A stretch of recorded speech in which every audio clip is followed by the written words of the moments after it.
이 마태복음 5장부터 7장에 이르는 그 3장을 산상수훈이라 해서 그 내용을 우리 예수 믿는 사람들은 특별하게 기억을 하고 또 가장 많이 그 찾아보는 성경 중에 하나일 것입니다. 그런데 이 복음서는 이제 마태복음, 마가복음, 누가복음, 요한복음 4권이나 되어 있는데 그 가장 전기적인 그 전기를 개인의 전기를 기술하는 식으로 기술한 것은 누가복음입니다.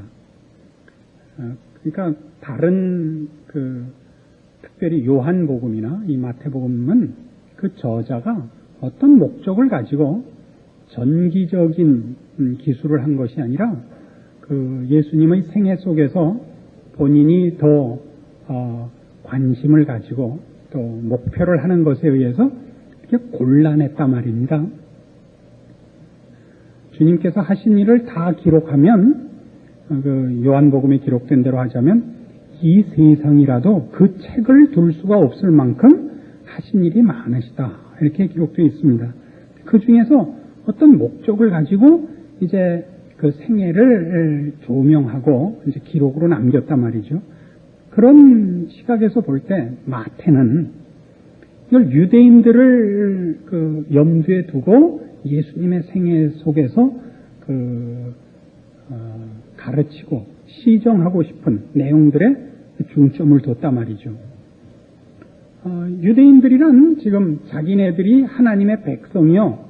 이제 기다리는 메시아가 오시면 하나님께서 자기네들의 지금 억울한 형편을 해결하시고 이제 그동안 당했던 모든 일들에 대하여 보상해 줄 것이라고 생각하고 있는 것입니다.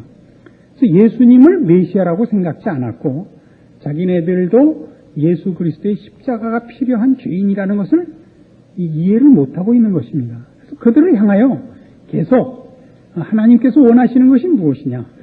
하나님 나라의 시민의 조건이 무엇이냐? 너희들이 무엇을 틀리고 있고 예수님이 왜 메시아가 맞느냐? 이런 데 초점을 두고 있는 것입니다. 그래서 우리가 보면 마태복음 1장에서 4장 내내 뭘 했냐면 예수님이 과연 하나님이 예언하시고 그리고 준비하신 바로 그 메시아가 맞다 하는 얘기를 1장에서부터 4장까지 했죠. 그리고 이제 4장 말미에 와서 예수님께서 드디어 공생애를 시작하십니다. 회개하라 천국이 가까웠느니라 그랬어요. 그럼 그 다음에 우리가 예상하는 것은 이제 그 메시아가 천국을 실현시키기 위하여 무슨 준비를 하셨는가? 군사적, 정치적, 사회적 무슨 준비를 하셨는가? 이렇게 기대하는 것이 순서일 텐데 5장에 바로 이 여러분 잘 아시는 산상수훈의 그 서두로 심령이 가난한 자는 복이 있다. 애통하는 자는 복이 있다. 이렇게 그 앞에 것의 그 분위기나 기대와는 어울리지 않는 내용이 붙어 있다 이겁니다. 그래서 마태가 하고 싶은 얘기, 마태복음이 오늘 우리에게 분명하게 하고 싶은 얘기가 뭐냐? 그러면 하나님 나라가 어떻게 실현되느냐 할 때 우리는 쉽게 하나님을 믿고 지금 우리식으로 얘기하면 유대인식으로 얘기하면 자기네들이 선민이고 할례를 받았고 율법을 가지고 있으니까 이제 하나님 나라의 실현은 저들의 지금의 형편을 해결하고 저들을 괴롭힌 자들을 심판하고 하는 어떤 힘, 저들의 필요에 보상하는 어떤 힘일 거라고 생각을 하고 있는데 지금 마태복음이 하고 싶은 얘기는 뭐냐면 하나님 나라의 실현에 그 필요한 그 나라의 시민이 가져야 할 조건은 무엇이냐? 그것은 소유나 능력이 아니라 상태라. 이렇게 시작을 하는 것입니다. 하나님 나라가 실현이 될 텐데 그 하나님 나라가 하나님 나라로서 성립하기 위하여 정치적, 군사적, 사회적인 힘으로 찾아오시는 것이 아니라 그 나라의 백성을 부르는데 그 나라의 백성은 그 나라에 들어갈 조건으로서 이러한 상태여야 한다. 이것입니다. 이게 뭐냐? 심령이 가난하고 애통하고 온유하고 의에 줄이고 목말라야 한다 이겁니다. 이런 것들은 다 말하자면 윤리나 도덕의 차원에서도 고급한 것입니다. 그러나 여기 나타나는 이 팔복들은 다 그것이 종교성을 가지고 있고 그런 차원에서 윤리 도덕을 상회하는 고급한 이상이거나 가치다 하는 개념과 관념의 차원에서의 가치로 소개되고 있는 것이 아니고 이 모든 것은 다 예수 그리스도와의 관계에서 나타나는 현상이요, 내용이요, 조건이라고 가르치는 것입니다.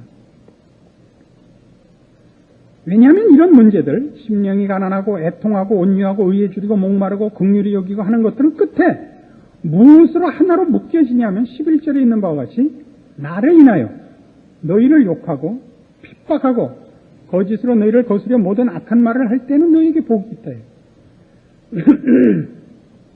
그 앞에 있는 심령이 가난하고 애통하고 온유하고 의에 줄이고 목마르고 하는 것들을 맞아. 예수를 믿으면 이렇게 착해야 돼.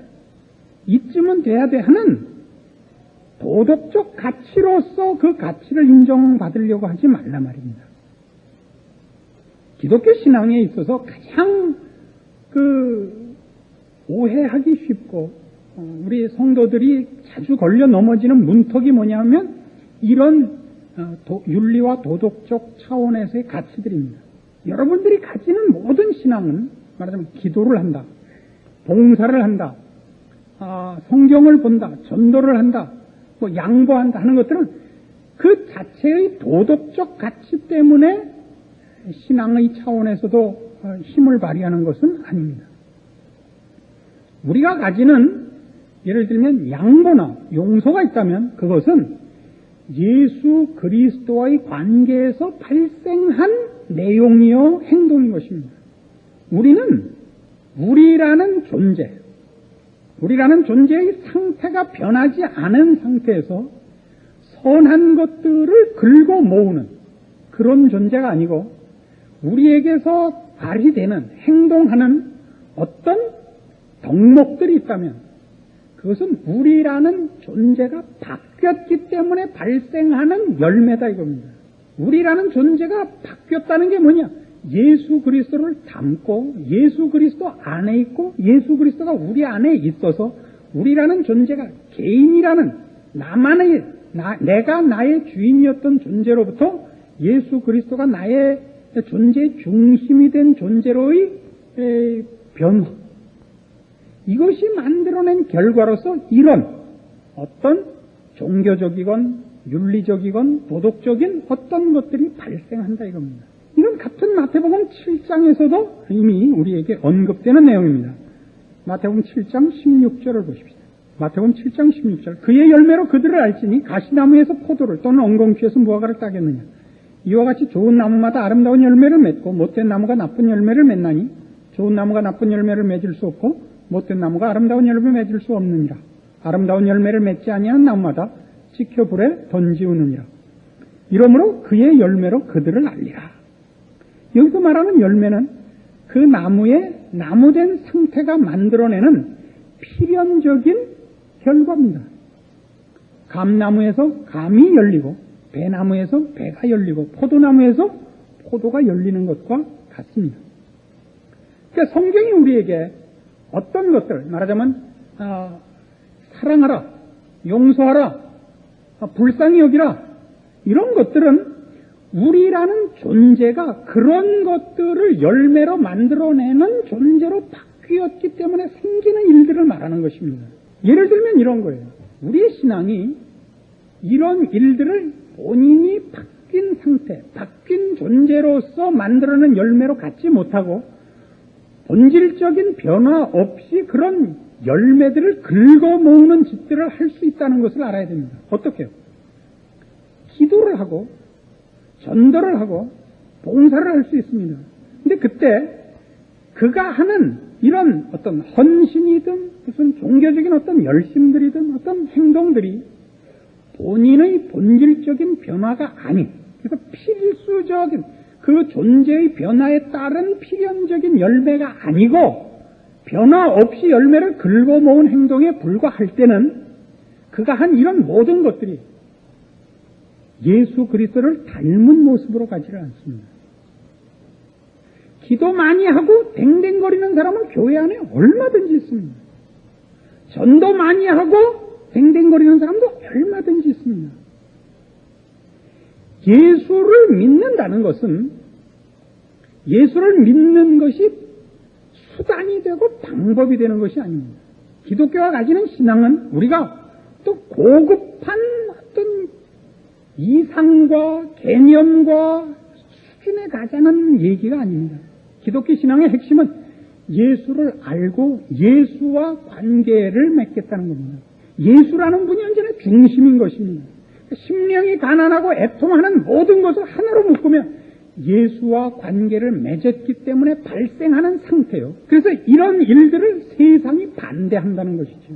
우리가 하는 어떤 일들, 기도를 하든 성경을 읽든 어떤 무슨 전도를 하든 하는 기독교 신앙적인 어떤 행동들도 다 그것이 예수 그리스도와의 관계성에서 필연적으로 발생하는 열매이기 때문에 행해지는 행동이어야 됩니다. 빌립보서 2장에 가보시죠. 빌립보서 2장 5절 이런 말씀이 있습니다. 너희 안에 이 마음을 품으라. 곧 그리스도 예수의 마음이니 그는 근본 하나님의 본체시나 하나님과 동등됨을 취할 것으로 여기지 아니하시고 오히려 자기를 비워 종의 형체를 가지고 사람들과 같이 되었고 사람의 모양으로 나타나셨으며 자기를 낮추시고 죽기까지 복종하셨으니 그 십자가의 죽으심이라 이거예요. 이런 일들은 예수 그리스도의 이 십자가를 지신 이 비하 사건은 예수님이 얼마나 겸손하셨는가, 예수님이 얼마나 순종하셨는가 하는 관념론으로 빠지지 않아야 되는 것입니다. 예수님의 겸손, 예수님의 우리를 위한 희생, 이게 초점이 아니라 성부 하나님의 소원이 성자 예수님의 소원이 되신 것이다 이거예요. 기쁨으로 순종하셨다는 성부 하나님과 성자 하나님 사이의 그 관계의 일치, 그 밀접한 서로를 향한 소원이 이 순종을 낳고 있다는 거예요. 그 순종과 희생의 가치가 이 일의 가치가 되는 것이 아니라 이 죽음과 이 비하와 이 고통을 기꺼이 감수하는 두 인격 간의 관계성에 초점이 있는 것입니다. 그러니까 그 앞에 무슨 일 때문에 이것이 지금 예로 등장하고 있냐면 2장 1절 그러므로 그리스도 안에 무슨 권면이나 사랑의 무슨 위로나 성령의 무슨 교제나 긍휼이나 자비가 있거든 마음을 같이하여 같은 사랑을 가지고 뜻을 합하며 한 마음을 품어 아무 일에든지 다툼이나 허용으로 하지 말고 오직 겸손한 마음으로 각각 자기보다 남을 낫게 여기고 각각 자기 일을 돌아볼 뿐더러 또한 각각 다른 사람들의 일을 돌아보아 나의 기쁨을 충만케 하라. 너희 안에 이 마음을 품으라. 그러니까 위에 무슨 얘기인데요?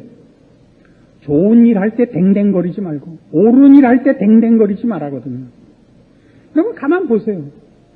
세상에서나 교회 안에서나 예수 그리스도와 관계된 신앙의 본질적인 변화와 근거가 없으면 사람은 옳으면 용서를 안 합니다.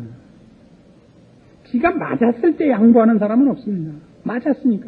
그래서 그때 옳고 맞았을 때는 상대방이 틀렸다는 걸 증명하고 죽이죠.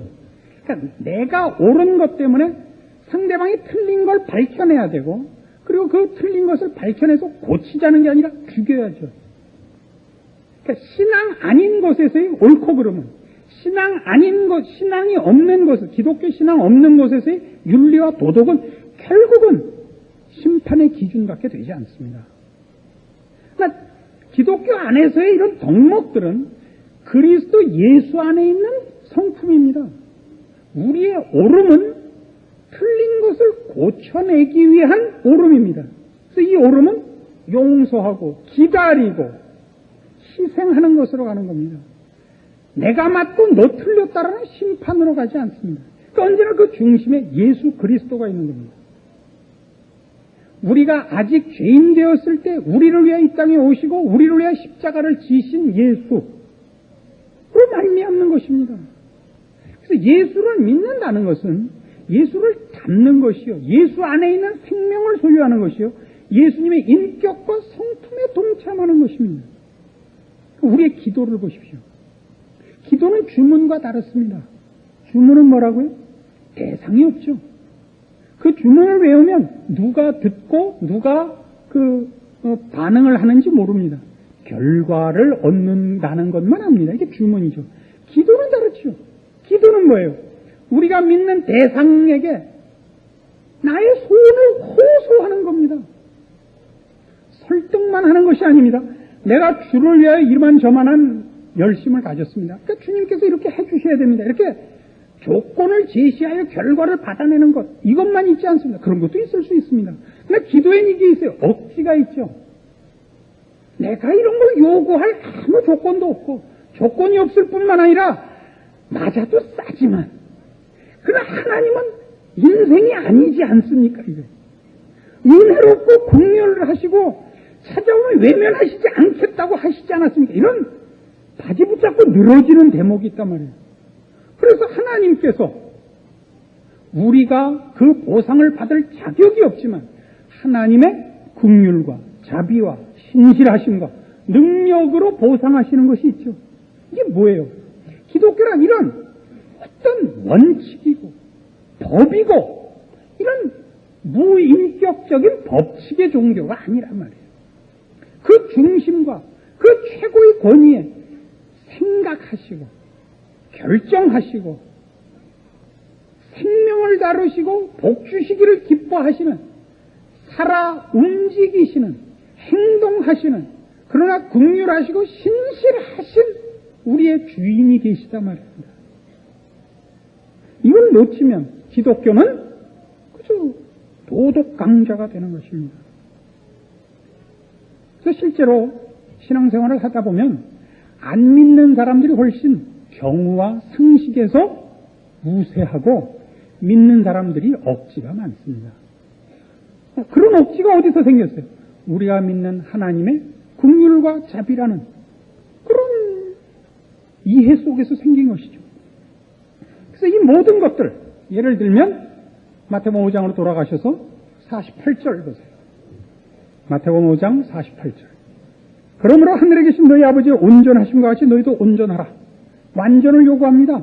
세상의 윤리 도덕보다 훨씬 고급한 것을 요구합니다. 어떤 거예요? 오른편 뺨을 때리면 왼편 뺨을 대라. 원수를 사랑하라. 이겁니다. 그러나 이런 것들도 다 도덕이 아니고 윤리가 아니에요. 너희 아버지를 닮아라요. 하늘에 계신 너희 아버지의 온전하심 같은 거예요.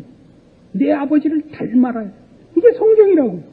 그래서 이 심판도 나중에 보면 어떤 것을 기준으로 하느냐 하면 마태복음 7장 21절 나더러 주여 주여 하는 자마다 천국에 다 들어갈 것이 아니요 다만 하늘에 계신 내 아버지의 뜻대로 행하는 자라야 들어가리라. 그날에 많은 사람이 나더러 이르되 주여 주여 우리가 주의 이름으로 선지자 노릇하며 주의 이름으로 귀신을 쫓아내며 주의 이름으로 많은 권능을 행치 아니하였나이까 하리니 그때 내가 저희에게 밝히 말하되 내가 너희를 도무지 알지 못하니 불법을 행하는 자들아 내게서 떠나가라 하리라. 그러니까 기준이 뭐예요? 우리가 주님을 알고 주께서 우리를 아느냐. 여기서 안다는 것은 지식과 정보의 차원이 아닙니다. 뭐 박찬호를 안다, 박세리를 안다 이런 얘기가 아니에요. 그렇게 아는 거 말고 둘이 깊은 인격의 가장 고급한 그리고 깊은 교제를 나눈 사이를 말합니다. 내가 선지자 노릇했습니다. 귀신을 쫓아냈습니다. 권능을 행했습니다. 그게 다 필요 없는 거예요. 여러분, 내가 전도 많이 했습니다. 기도 많이 했습니다가 아니에요. 그런 걸 하지 말라는 것이 아니라 그런 것들이 예수를 알며 예수 안에 더 깊이 초대받는, 그래서 여러분이 주를 닮아가는 그런 인격적인 교제로서의 진전의 과정이 되어야 되고 방법이 되어야 하는 것입니다. 세상은 바로 이런 문제에 있어서 이 기독교를 전혀 알지 못합니다. 세상 사람들이 하는 말이 있죠. 저 사람 정말 착해. 저 사람은 예수 안 믿어도 천국 갈 사람이야. 이게 말이 되는 거예요. 예수 안 믿고는 천당은 못 갑니다. 천당은 착한 사람들의 집단이 아닙니다. 그러니까 우리가 놀랄 거죠. 저 왼수가 와 있단 말이냐. 그러니까 천국이란 말이야. 어? 내가 여기가 천국이 아닌 게 비요? 왜? 새가 와 있는 거 보니까 그게 천국이라고요. 지옥 갔더니 그 순둥이들이 다 모여 있을 수 있다니까요. 거기서도 그러고 있을 거예요. 아 뜨거, 아 뜨거. 그러고 있어요. 착해가지고 지랄도 못 떠는 거예요. 아 뜨거. 천국을 가는 것은 착한 문제가 아니라 예수 그리스도를 아느냐의 문제라고요. 그를 믿고 그를 소유하며 그 안에 있기를 바라느냐의 문제라고요. 이게 전부 영적인 싸움이지 윤리 도덕이나 이상주의의 싸움이 아니라. 그래서 세상적인 우리의, 세상 사람들은 물론 그렇고 우리가 가지고 있는 세상적, 자연인적, 종교적 본성이 자꾸 우리에게 뭘 요구하느냐 하면 이상적이고 금욕적이기를 바라요. 금욕적이기를 바라요. 그죠? 예수 믿는 사람들은 좀 이렇게 그윽하고 학 같고 학이 이렇게 그윽한 줄 알아요. 학이 뱀 잡아먹는 줄은 모르고 그윽한 줄 알아요. 이렇게 허여멀건 게 그냥 모가지나 길게 뽑고 있으니까 이게 그저 멋있게 사는 줄 알아요. 아니에요. 예수를 믿는다는 건 그런 게 아니에요. 늘 멀대 같고 늘 이렇게 그냥 눈이나 껌뻑껌뻑하고 이게 아니에요. 가장 생명력 있게 살아야 돼요. 의사를 보세요. 의사가 가지는 그 전문 분야 중에서 최고로 치는 분야가 뭐예요? 외과예요. 외과는 뭐예요? 자르고 꼬매는 거예요. 그래서 생명을 구하는 거라고. 예수를 믿는 가장 그 핵심적인 요소가 뭐냐? 생명이에요. 그리스도 예수 안에 있는 생명. 그리스도 예수 안에 있는 진리. 행동하게 해요. 빛으로, 소금으로 행동하는 게 숨기워질 수가 없는 거예요. 그의 존재가. 그에게서는 치료가 있는 거예요. 그에게는 답이 있는 거예요. 그에게서는 위로가 있는 거예요. 그에게서는 힘이 나오는 거예요. 같이 굶는 거 안 해요. 그냥 같이 죽어버리고 마는 거 아니에요. 이렇게 소극적이고 이렇게 무력한 것이 아니라. 그래서 우리가 바로 이런 성경이 우리에게 요구하는 것 같아요. 예수를 믿는 자, 하나님 나라의 시민으로 부름을 받은 자의 조건이 뭐냐? 상태다. 어떤 상태냐? 그리스도와의 연합된 상태다. 그의 마음이 주를 닮는 것이요. 주가 가진 성품과 인격으로 존재하며 행동하는 것이라. 생명을 발휘하는 것이요. 그 생명을 튼튼히 하고 풍성히 하는 것이요. 그 옆에 있는 것들을 다 생명으로 압도하는 것이라. 주가 나타나는 존재요. 주님의 영향이 표현되는 수단이라. 이것이 신자된 본질이요. 책임인 것을 기억해야 할 것입니다. 그래서 여러분의 그 삶과 그 신앙을 점검하는 방법에 있어서 늘 미흡해 보이고 늘 미안하게 생각하는 가장 큰 이유가 뭐냐면 시간을 쪼개서 종교적인 행위를 하지 못했다는 것 때문이에요. 성경 많이 보지 못했습니다. 기도 많이 하지 못했습니다. 헌금 많이 하지 못했습니다. 전도 많이 하지 못했습니다. 그렇게 어떤 시간을 빼서 종교적인 형태로 가는 시간을 잡는 것이 아니라 여러분에게 주어진 삶의 현장에서 부닥치는 모든 삶의 정황 속에서 그리스도와 함께 있으려고 노력을 하시란 말이에요. 주님이라면 어떻게 하실 것인가? 처음부터 정답의 자리에 이르거나 고급한 자리에 이르지 못합니다. 늘 싸움을 하셔야죠. 그 싸움을. 보통 지실 겁니다.